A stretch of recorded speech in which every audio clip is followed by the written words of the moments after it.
Right. So today we're really diving into Pinterest Okay. and not just like, the pinning recipes and stuff. Right. We're talking about making money on Pinterest. And you sent over this article Yes. all about like 6 income generating strategies Yeah. that people are using. And I gotta say, this is way more than just like, Oh, yeah. pinning for fun. This is serious business. Absolutely. And with like over 518 million active users A lot of people. on that platform, the income potential is really huge. Yeah. People are building entire businesses from, their Pinterest. Wow, like a whole Pinterest business empire. Yeah. Yeah. That's amazing. Okay, so the article mentions these 6 strategies: the Pinterest Creator Fund, Okay. affiliate marketing, brand partnerships, Mm-hmm. selling digital products, selling physical products, and leveraging a blog. Right. So let's break these down. Okay. And I think like the Creator Fund is a really good place to start because that just seems, with the financial grants and equipment they're offering, Yeah. it sounds almost too good to be true. Well, it is important to kind of keep in mind with that one that it is designed to support Okay. underrepresented creators. Okay. So there are eligibility requirements for that.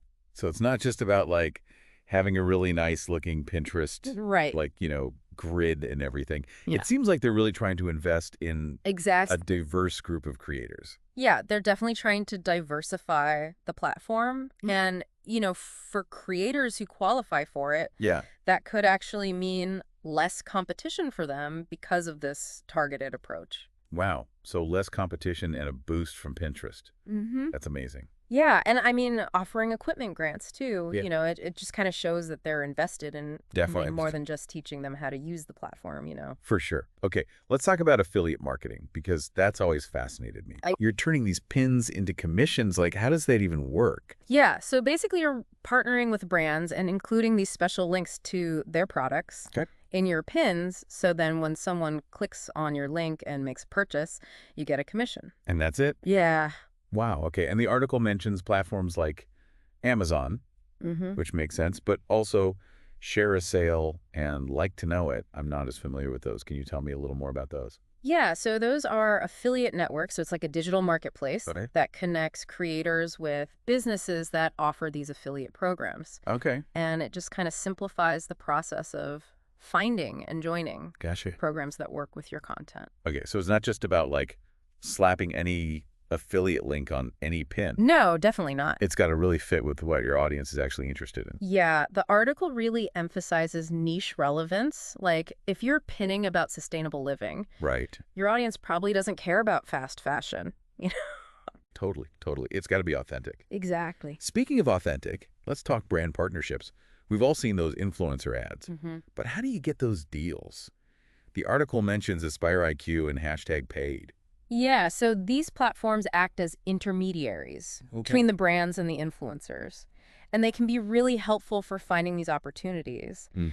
But the article stresses that it's not just about having a ton of followers. Okay. It's about engagement, too. Brands are looking for engagement. So it's not just about having the pretty pictures. You got to have people who are actually commenting and liking your stuff. Exactly. They want to see those results. That makes sense. And, it can be lucrative, but the income can be inconsistent. So that's where it's good to diversify. Right. Don't put all your eggs in one basket. Exactly. Okay, so we've covered building a following, getting those partnerships. Now I want to know about selling products Okay. because the article talks about this a lot. Yeah. So break it down for us.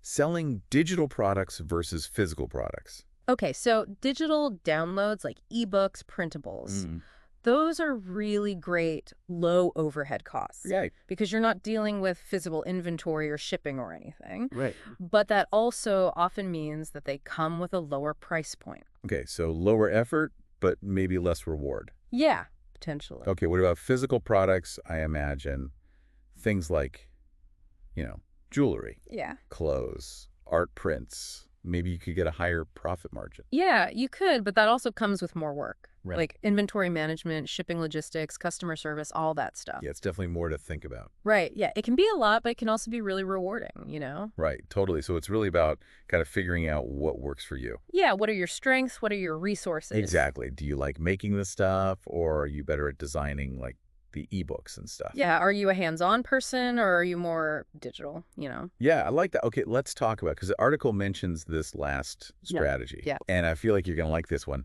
Using Pinterest to drive traffic to your blog. Oh, yeah, that's a good one. Using Pinterest to boost your blog. Yeah, they call it a traffic engine in the article. It really is like a visual search engine, So how does that work for people who don't know? So when you create those pins that are really eye-catching and clickable, Right. and you link those to your blog posts, you're basically, You're luring them in. you're luring them in. Exactly. With those pretty pictures. Exactly. And then it opens up a whole new world of Yeah. monetization on your blog. So it's like you can use your blog to promote your Pinterest, Right.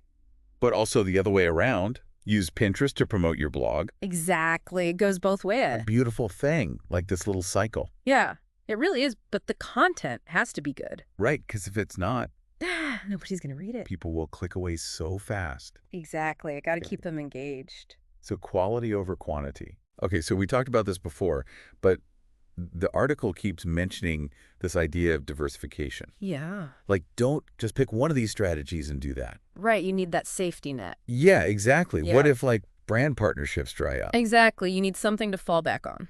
Okay, that makes a lot of sense. And speaking of Pinterest, Yeah. I thought this was really interesting. They talk about Pinterest's own business model. Oh, yeah. So they make money too, right? Right. It's a business. Yeah. It's not just a platform for us to make money. They got to make money, too. Right, of course. So how do they do it? I mean, I know they have ads, but is that it? That's a big part of it, the advertising. Right.